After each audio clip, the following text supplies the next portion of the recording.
At the Planning Board meeting on Tuesday, August 27th, a subdivision application for a parcel of land on Riverside Street near the Charles River raised significant concerns among board members.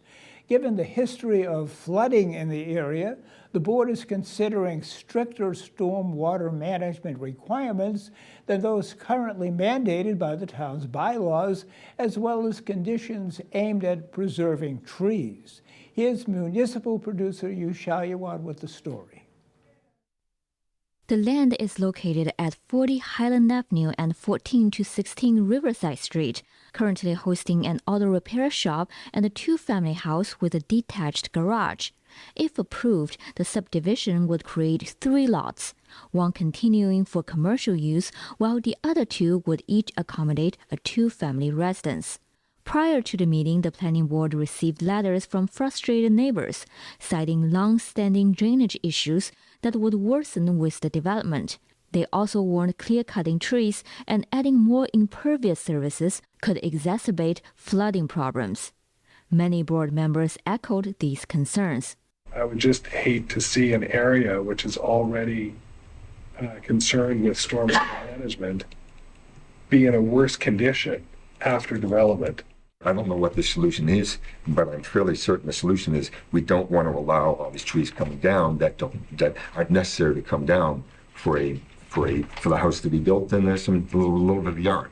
I think we just need, this board needs to really take a look at the implications being so close to the river. However, because Needham lacks a bylaw regulating tree removal on private properties, the applicant's attorney questioned the legality of imposing tree-related requirements. If the process is going to change to require that jump in level of effort, that should essentially be done through a rulemaking format. Right. In other words, just like a zoning change or other regulatory change that goes through a public process and so on. Board member Paul Alper argued such requirements would fall within the reasonable conditions that the planning board has the authority to impose. This is basically a 2-lot subdivision.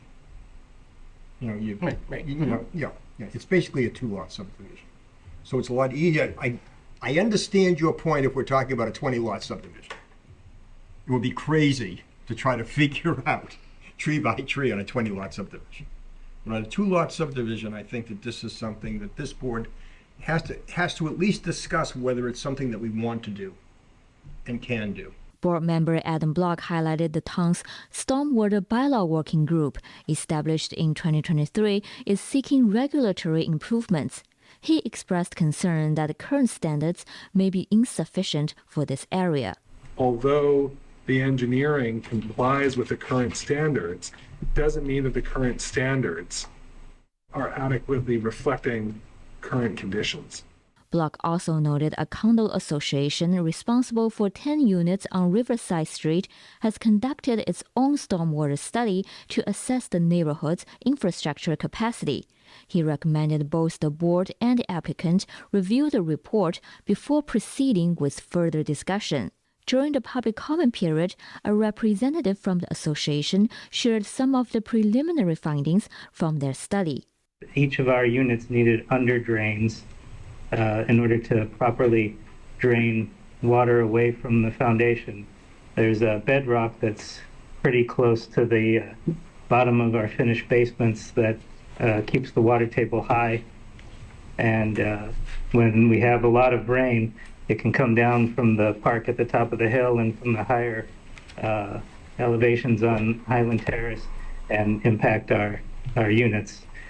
So several of us have some pumps, and when rain comes, we're pumping water continuously at times. The board voted to continue the hearing at its next meeting on September 17th. For Needham Channel News, I'm Yu Xiaoyuan.